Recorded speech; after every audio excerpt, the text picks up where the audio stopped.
welcome to Tunisia's Locs, Beauty Tips, and Potpourri, the channel where we get it all in. You can also learn more about the I Am Melanin Magic brand. Thank you for stopping by. Welcome to the channel. Welcome to Tunisia's Locs, Beauty Tips, and Potpourri. If you haven't liked, subscribed, or shared the video, please do so. We're talking about a very fun and interesting topic today. We're going to dig a little bit into what is it about men who have locks versus women who have locks, and typically maybe have started around the same time, keeping everything fairly equal. Why is it that their hair is so much more abundant and healthy than ours in many cases? This is something that I've been thinking about for a number of years, but more recently within the last year. And because of the work that I do on this channel, by way of you guys, the wonderful goddesses out there who support the channel, I'm learning so much more about these locks. This journey was new to me many years ago before I started. And as my hair gets longer, abundance is something that I am very serious about. My hair has gotten much thicker since I started my lock journey. And I pay particular attention to these areas, probably more than anything else. Now, I have done a lot to weaken my hair, but I also do things to keep it strong. That's another topic. But I ran into this beautiful family in Home Depot, maybe about 6 months or so ago. And they all had locks, a beautiful husband and his wife and 2 children, and their hair was so abundant. Everybody's hair was abundant. And I began to ask them about their locks. And the husband and wife told me that they had their locks installed at the same time. They started the journey together, and it was important that they raise children that could appreciate their natural hair. And so the children were just absolutely beautiful, and their heads were just so thick. And so I noticed, though, like I have in the past, oftentimes when I see men with locks, their locks are more abundant, their locks are healthier, their hair is significantly thicker. Now, albeit we know that testosterone is a cause for a thicker hair strand, okay? Typically our hair genetically grows at the same pace, or let me say, in terms of gender, it grows at the same pace, all right? And so there should not be any real significant differences in hair growth. Notwithstanding other things that contribute to hair loss, and I'll talk about that in a moment. But I noticed that his hair was just amazing, like I do when I see many men that have had locks. Even if you find the typical homeless person in the street who has locks all the way down to here, who has locks all the way down to maybe here, you're going to notice that his hair is thick. It's thick as heck. And that his counterpart may have thinning, or it may not be as healthy, so many other things. So I wanted to create this video today to make you aware of some of the reasons why, and some of the things that you might want to consider when you are on your lock journey and your locks are growing longer, and or you're on your lock journey so that you can have more abundant, healthy hair. You want your hair to prosper. And so that's what we're talking about today. So if it looks like something you're going to be interested in, make sure you stick around. And definitely, if you're interested in the Oracle card pull at the end, definitely stick around to the end of the video and let me know in the comments I made it to the end. All right, so what is it about the male, physically, psychically, his psyche, psychologically, emotionally, and otherwise, that allows them pretty much to tend to have an easier time when it comes to hair growth? And what is it that causes women to oftentimes have to really struggle to maintain healthy hair, or have to play catch up when it comes down to keeping hair healthy? All right, so before I even start, I wanted to just bring to your attention some of the major causes according to the research with regard to hair loss, okay? One of them is trauma, okay? Something traumatic happens in your life, it affects the cyclical growth phases of your hair, which can last for many months and can also cause your hair to be in a period where you're recovering for 6 months or so. And although we think of birth, and we could talk about any trauma like death in the family, grief, divorce, something like that can create hair loss. But also, although we know that birth is a wonderful experience and it is a labor of love, it is considered a traumatic event because it's the closest that, it's one of the ways that a woman comes closest to death. So during that process in and of itself is a lot of trauma that happens, notwithstanding or not to mention the hormonal changes that take place when you have a baby. And once those estrogen levels drop or those hormonal levels begin to fluctuate, then you can experience a lot of hair loss. That's what happened to me when I had my girls. My hair got so thick. It was so beautiful. It was, I mean, months 4, 5, 6, 7, 8, and 9. Hair was just so thick. But I experienced so much hair loss after I had the children. And then on top of that, each time that I focused on losing weight after pregnancy, I also experienced an effect in the growth phase and loss and shedding in my hair. So naturally, that is something as well, which I'm going to put that under medical reasons, okay? So trauma, any kind of trauma that you might be experiencing in your life. We also have medical causes that sometimes can be a reason for hair loss. I'm going to make sure I look at my notes. Medical causes that can be a reason for hair loss. Let's say you have an autoimmune disorder. Let's say you are dealing with thyroid issues or anything else that the regulatory system, your regulation system within your body is being affected, your metabolic system, or even your nervous system in many cases. And that can really run the gamut. That can be just about anything that takes a toll on your body internally. So right now we're talking about psychological causes as in trauma, internal causes that are medically related, okay? That would cause your body not to be able to balance itself and create an issue with homeostasis that would eventually lead to hair loss. And then the third thing I want to talk about is the Dht hormone, which is Dihydrotestosterone, which is a hormone that it has a biological time clock that is genetically produced. So at some point in one's life, one is going to have a rise in that particular hormone, depending upon your particular genetic makeup and a combination of other things that may be going on. This is general, guys. I'm not a physician.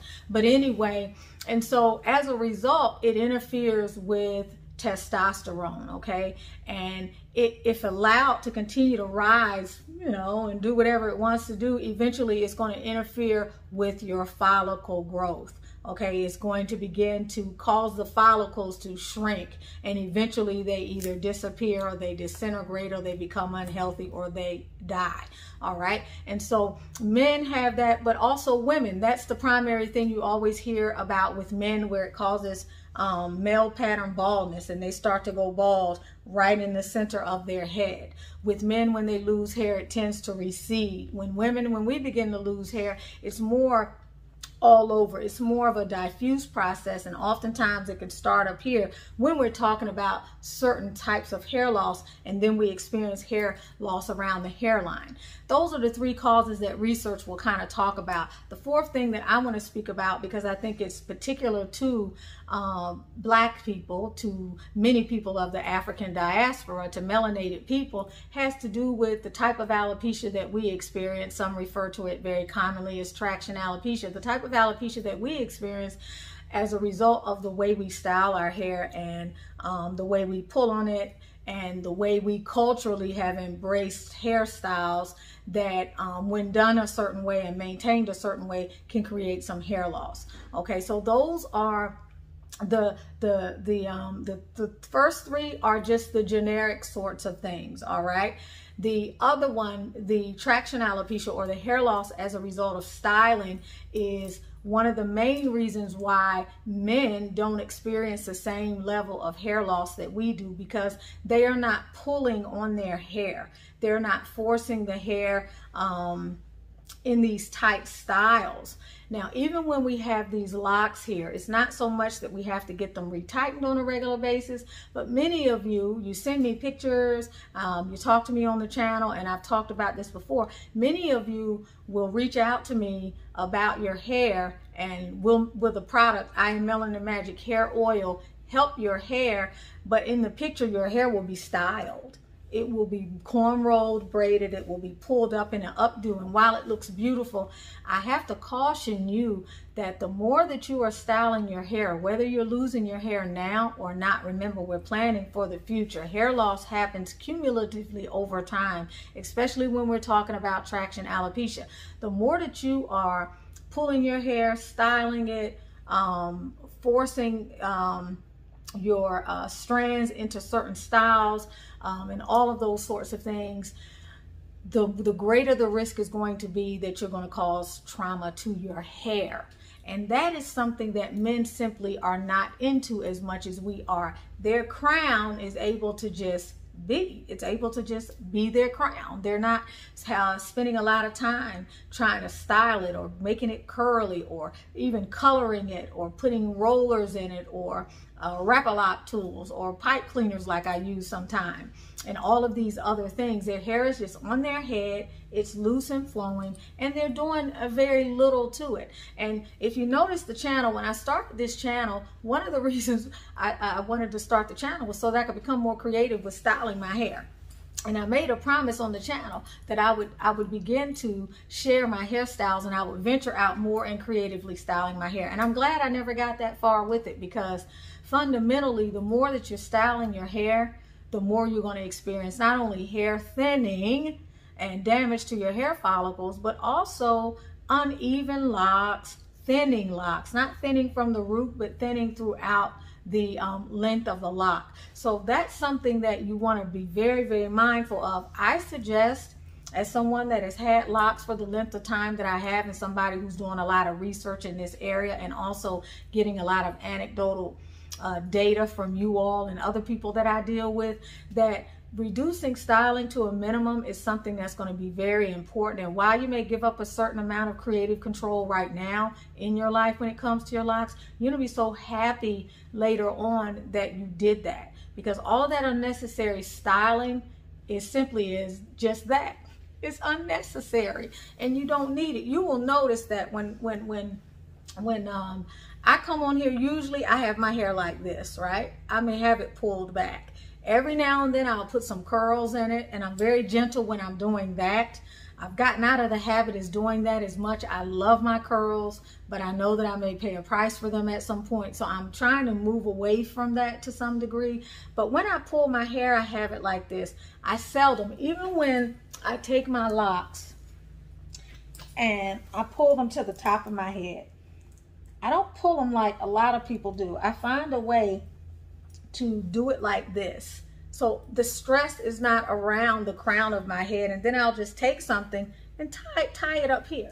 If I'm making a bun at the top of my head, okay, then you see me just do something like this very loosely, and then I'll put the little thing there and I'll have my hair up. So I'm doing everything that I can to keep the stress at a minimum, and that is very, very, very important. As we talk about stress, stress is another major contributor that differentiates men's hair loss from women's hair loss. I'm not saying that men don't have stress, but what I'm saying is men and women manage their stress a lot differently, okay? Although we as women have social circles, traditionally and culturally, ethnically, we today still exist in a very individualistic, non-communal kind of a social conditioning paradigm. And so people tend to take on a lot of stresses and have a lot of responsibilities, and we don't have the village effect that we used to have, and that affects the feminine more than it does the masculine. She's internalizing a lot. She's often responsible for a lot within a family dynamic, even if she's not working. And if she is working, studies show that over 85% of women who work still do up to 90%. and sometimes on a regular basis, 80% generally of the same tasks that they would be doing even if they were not working, which means the weight that we're carrying, the extra stress. Now, God has blessed us and given us more dendrites and given us more interneural connections and given us a greater ability to multitask and made us just about far more superior. But the point that I'm trying to make is that these things take a toll. So we carry our stress differently. So stress is a major factor. And when you are under stress, you're producing a lot of cortisols. Okay, cortisol is the stress hormone. And when you're producing cortisol, it affects the regulatory system of the hair follicle. And what it does is it causes the hair follicle to die. Okay, it really diminishes the nutrient capacity and so many other things as it relates to the growth cycle and the hair follicle itself. So stress is a major issue. The other thing I wanted to talk about is that we women deal with a lot of hormonal changes. After menopause, our DHT levels are affected, which is why I think it is somewhere. And remember, we talk about menopause, but we also have perimenopause as well, which is that period prior to menopause that can be 10 years, or sometimes it can fluctuate more or less. But the thing there is that our hormones are going up and down, and then we're experiencing hormonal fluctuations via child rearing. We're experiencing hormonal fluctuations on a monthly basis. So if you're not doing things to help manage those fluctuations, or you're not taking your multivitamins, you're not de-stressing, you're not detoxing, you're adding to the toxic load that not only the hormones and the stress have, but the other environmental pollutants and everything else that we're dealing with. So keeping stress to a minimum and managing your stress is more important than you actually realize. It is way more important than you realize. If you're someone that's dealing with a lot of stress and you're losing hair, if you were losing hair and it was not related to the stress is only going to compound your hair loss. So that is something that you definitely want to start to pay attention to. And men just have more outlets. They also have, other than the 9 to 5, and I don't mean to sound sexist in any way, they don't have the level and the variation of responsibilities in their lives than we do, and they manage stress differently because they are more analytical and logical. Okay, they utilize more of the left brain, which means they're not processing feelings and so forth and emotions at the level that we women do as creative beings. We have masculine and feminine energies, both of us, but the way those play out in our lives can be very different, and those are very real things that we have to consider. Environmental issues. Environmental issues can be everything from what's in your environment, sitting out in the sun and your hair drying out, to swimming in the pool, that being an issue. The fact that the water itself is not alkaline. Oftentimes it's been demineralized. It has all of these pollutants and things that are not healthy in it. Those are things that affect us more because we are washing our hair more. Outwardly, we're washing our hair more. Inwardly, we're affected too because of the products that we put on our skin. We put a lot more on our skin, and we toxify our bodies at a far greater rate than men do. And this is very significant. Although we are told that certain products are safe on our skin, we were told that based on research during times where we weren't using 10 and 15 products on our skin, and then drinking water that was not clean, and then eating food that is pesticide full, and eating other things that are harmful to our health, and then going outside and being in a place where there's pollutants everywhere. We're just dealing with so much more, and so our toxic load is a lot heavier. So if you're not doing things to counteract the toxic load, you have to really be careful. So the environmental stresses that women are under, just by sheer the product use, even if you took that by itself and you isolated it, we are more prone to a higher toxicity level when it comes to certain things. Thank goodness for our cycles and other things that we do that can help us detoxify some of that environmental load, but nevertheless it's still there. The shampooing too often because of environmental influences is one thing, and I just spoke about that, but generally speaking, I want to separate shampooing out by itself, because men tend to shampoo less than we women do. All right, they tend to in general be less defined in society by their hair, whereas women culturally, the beauty of women, the way women have appeared in the media, the way women are looked at in terms of their fertility based upon how they look outwardly. You know, longer hair is associated with a higher fertility. A woman that has less hair or hair that is thinning, psychically, okay, even unconsciously, if men do not realize this, or women are not aware of this, you are looked at as being less fertile, just as if women have an unconscious desire and habit of seeking out a certain type of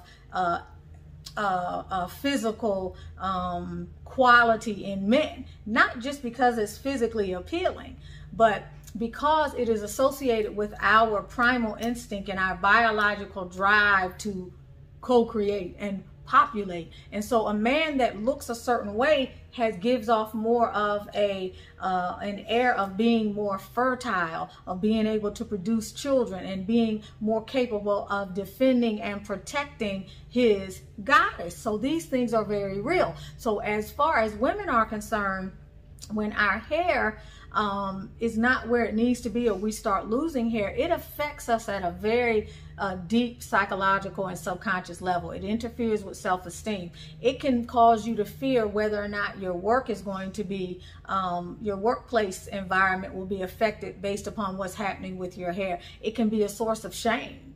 It can be a source of guilt. It definitely affects us on a different level because of culturally some of the standards to which women are held, which are very different from men. So when I talk about shampooing, over shampooing your hair, with men, they're not concerned with the whole thing with hair.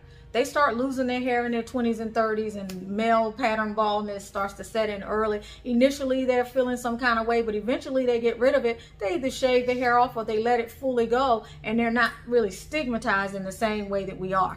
So things that you can do, or things that you're already doing that enhance the loss of your hair, like over shampooing, it's just not necessary.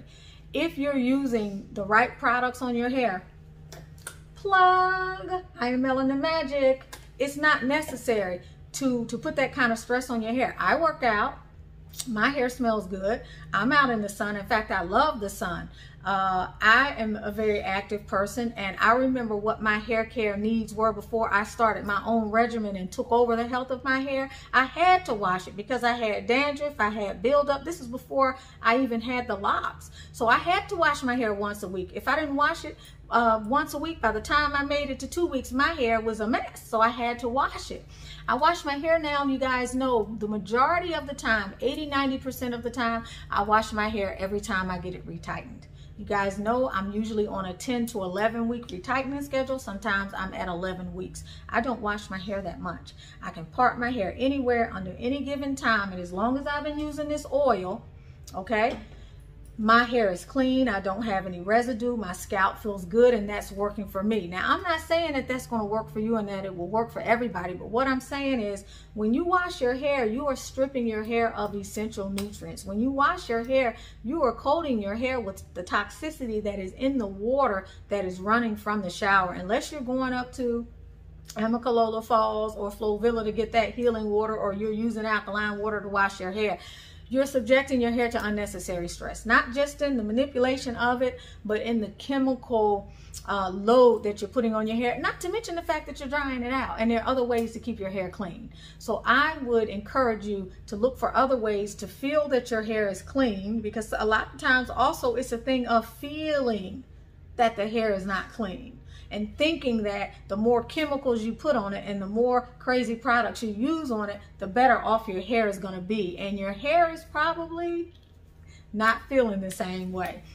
Let's talk about the styling. We talked about that going in, so I'm going to leave that alone, but I'm going to talk about manipulating the hair, and I'm separating that from the styling. We talk about the manipulating of the hair. You could consider me when I was picking the length, which is the reason why the top part of my hair is much more uneven than the back, which has gotten very long. Guys, I'm not gonna fall, so don't worry about me, but if you can see where the back of my hair is, that was due to the first 6 or 7 years of obsessive lint picking, which I don't do as much anymore. It was also due to my taking the locks out because I had this obsession about them being the same size. And when I was going through the early lock phase and the teenage phase, I put extra pressure on my hair, and when I saw things I didn't like, I would take the lock out, and as taking it out, I would lose hair, and in the taking it out, I would sometimes tear the hair because I would be impatient, or I was using a tool that was really not made for that, and so forth and so on. So the manipulating of the hair, if you have a habit where you're doing this, okay, if you don't consider putting your hair in a ponytail as styling it, but you're manipulating it too frequently, it's not necessary. When you're washing your hair, you're manipulating your hair. Oftentimes we have this habit of walking around and we're doing this the same way you see me, and there's nothing necessarily wrong with this unless it becomes habitual and it's creating the kind of friction that's causing your hair to tear. And you're not going to see your male counterparts being that concerned with their hair. When they get their locks done, they simply enjoy their locks. And then when they get their locks done, we enjoy their locks because they look so good. So that's not something that they're dealing with. Also, the products, the kind of products that you put on your hair. It is so important to make sure that the products that you are using are all natural, okay? And if you can get the organics, that's beautiful. If you're using essential oils, they need to be high quality oils. They need to have a GC-MS rating where you know that they are not, you've done your due diligence to try to avoid adulterated products. Anything that is synthetic that you put on your hair is going to harm your hair. It is going to harm the hair follicles. Many of the products that we use on our hair actually damage the hair follicle. Some of the things that you can buy right out of the store, you have to be careful. So let's say you want to use this particular shampoo. Well, maybe you need to give up on this particular type of pomade or some other styling gel because both of them together are going to be too much on your hair. Maybe you can get away with one for a certain number of years, and then when you reach a certain point, you need to switch and you need to use something else. But using all the things, putting using the water that's jacked up, putting the additional products on your hair that's jacked up, styling your hair, manipulating it, and doing too much to it, spraying things on your hair, putting these gels on your hair, and all of this other stuff is going to eventually cause damage to your follicles unless you are Superman and you have a cape. So the more that you can provide rescue to your hair, the more that you can allow your hair to rest and replenish itself, the more that you can give your hair the nutrients that it needs, externally, the better off you're going to be. Internally, the better off you're going to be. So we need to work with our hair internally by taking vitamins, by having good nutrition, by doing certain things that we know help our hair grow internally, like sulfur supplements and some of the other things you hear me talk about. But externally, what you're putting on there is so important, not just to your overall health, but for so many other reasons. The relaxers, I remember when I used to use relaxers all the time, and I would apply them all the time with my hands. And I remember one weekend I applied Mizani relaxer. I also helped my husband lay some tile on the kitchen floor, and you know, I'm always this thing, I don't need gloves, it's just ridiculous. And that following week I went to a healthcare store to get a blood profile where they look at your blood and they show you different things. Boy, you should have seen the spike in the toxins that were in my blood as a result of that. They were actually from the relaxer and from the chemicals I was dealing with. You can liken that to being at the kitchen sink. I mean, environmental toxins, I spoke about that. Who's washing more dishes in your house? You or your husband? Who's cleaning more toilets in your house? You or your husband, which means you're being exposed to these chemicals. And it doesn't have to just be you putting your hands on them. Olfaction, the sense of smell. Breathing in the molecules of these things penetrate our systems depending upon the size of the molecules, and they cause very real issues with toxicity within our body that contribute to our overload. So that is very important. What you're choosing to put on your hair is a big choice. If you are not using Melanin Magic hair oil, then what are you using? Hi, I'm the creator of the I Am Melanin Magic skin and hair care brand. The I Am Melanin Magic hair oil is our premier product. It is the leading high-end supplement for your mane. It reduces breakage and promotes growth and can be used on all hair types and looks, from straightened hair and microlocks to wigs and protective styles. It's antifungal, antibacterial, and it's anti-funk, so you know you're protected. It softens and conditions your hair, and it's anti-frizz too. Hey guys, so I started using this oil called I Am Melanin Magic since February of this year, and check out the new growth. Like, it's insane. Not only did it help with my new growth, but it smells amazing too. See the dramatic improvements Denisha has made after not having hair around her edges for 3 years. Tanya's hair had been like this for almost 20 years, and while getting injections. Her doctor said it was scarred and would never grow back. After 4 weeks of using I Am Melanin Magic, this is what she looked like. I Am Melanin Magic did this to Danette's hair after a short time. This is really all your hair needs. It's rich with antioxidants, loaded with growth-promoting ingredients. Look at the growth of my hair. It's amazing. The product speaks for itself. Order yours today and don't delay. Don't delay, purchase yours today. I Am Melanin Magic, And so are you. And so I'm going to talk to you about that for a little bit. And hopefully you will make your way around to IamMelaninMagic.com and eventually invest in and use the coupon LOC channel, all caps, invest in, and that'll be good until the end of September. And invest in something that's going to be good for your hair, all right? Even if you're not doing that, anything else that you're putting on your hair over time, cumulatively, that has synthetic ingredients, that has things in it that are known to be harmful to humans, even though you may be told that they are safe, it's the conglomeration of all of the things that you may be doing to your hair and all of the things that you may be putting on your hair that are what are going to create the perfect environment for toxic overload, follicle death, hair loss, and just, you know, a lady contacted me last week. The emotional downturn that her hair loss is causing is significant.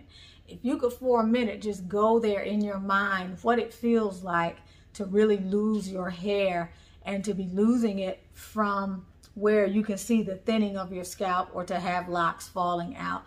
That is a very difficult thing. Thank goodness we have things that we can do today. But let's say you want to keep your locks or you want to try to figure out what's going on. So anyway, I don't want to digress too much. Shampoos that you're using. Y'all know me, I'm a Dr. Bronner's, okay? And there may be something better out there than that. You know, 1 part shampoo, 3 parts water. Okay, that's what I use on my hair. That's what I've been using ever since that first bottle of Sisterlocks shampoo finished out. I started using that. That's the only thing I've ever used on my hair, unless I can count the times, maybe once a year, that I might put something else in my hair. But I can count the times that I've used something else in my hair when it wasn't that other one time I'm telling you, and that had to do with when I put some color in my hair. And you know I have been coloring my hair for some years now, and so oftentimes there's a particular shampoo that they give you that neutralizes the action of the hair dye, and so I will use that. But other than that, I'm very serious about trying to limit what I put in my hair, because what I've been doing so far with the I Am Melanin Magic oil is working. But that's not to say it's going to continue to work, because I got the same challenges y'all have, which is my hair is getting longer, it's getting more weighty.